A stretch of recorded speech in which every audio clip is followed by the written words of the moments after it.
Welcome, welcome.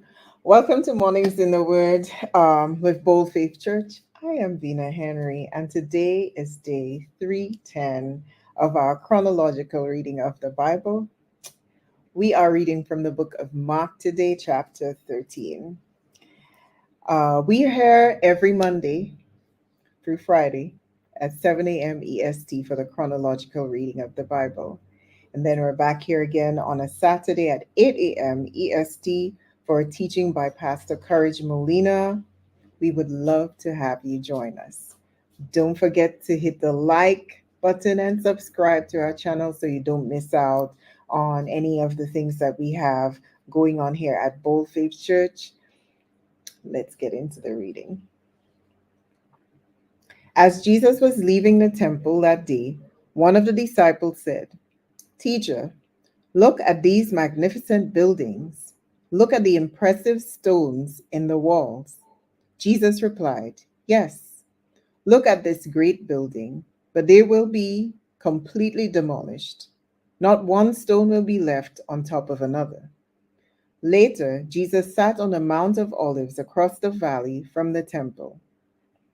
Peter, James, John, and Andrew came to him privately and asked him, "Tell us, when will all this happen? What sign will show us that these things are about to be fulfilled?" Jesus replied, "Don't let anyone mislead you, for many will come in my name, claiming I am the Messiah. They will deceive many, and you will hear of wars and threats of wars, but don't panic. Yes, these things must take place, but the end won't follow immediately. Nation will go to war against nation, and kingdom against kingdom. There will be earthquakes in many parts of the world, as well as famines. But this is only the first of the birth pains, with more to come. When these things begin to happen, watch out.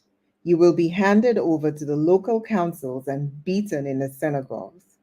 You will stand trial before governors and kings because you are my followers. But this will be your opportunity to tell them about me.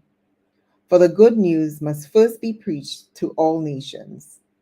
But when you are arrested and stand trial, don't worry in advance about what to say. Just say what God tells you at that time.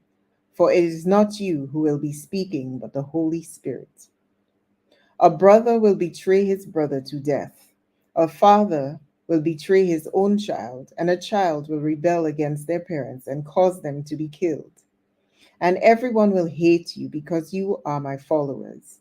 But the one who endures to the end will be saved. The day is coming when you will see the sacrilegious object that causes desecration standing where he should not be. Then those in Judea must flee to the hills. A person out on the deck of a roof must not go down into the house to pack. A person out in the field must not return, even to get a coat. How terrible it will be for pregnant women and for nursing mothers in those days.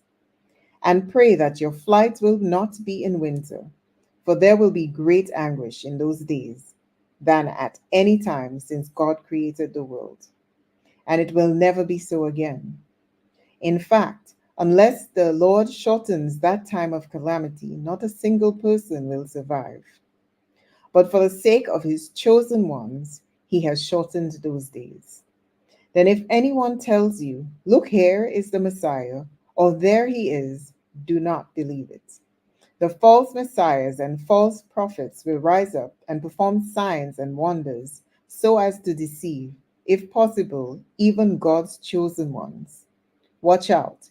I have warned you about this ahead of time.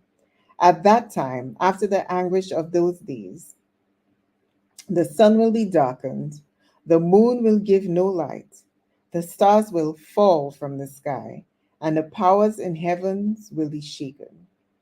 Then everyone will see the Son of Man coming on the clouds with great power and glory, and he will send out his angels to gather his chosen ones from all over the world, from the farthest ends of the earth and heaven.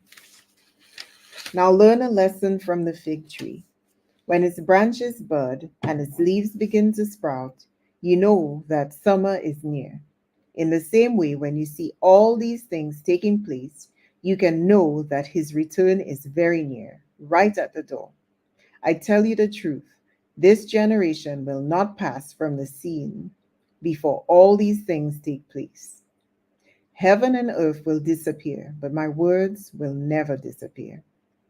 However, no one knows the day or hour when these things will happen, not even the angels in heaven or the Son himself. Only the Father knows. And since you don't know when that time will come, be on your guard. Stay alert. The coming of the Son of Man will be illustrated by the story of man going on a long trip. When he left home, he gave each of his slaves instructions about the work they were to do, and he told the gatekeeper to watch for his return. You, too, must keep watch, for you don't know when the master of the household will return. In the evening, at midnight, before dawn, or at daybreak. Don't let him find you sleeping when he arrives without warning. I say to you what I say to everyone, watch for him. That is all for today's reading. Don't forget, we are here every Monday through Friday for the chronological reading of the Bible. Until the next reading, have a good day and goodbye.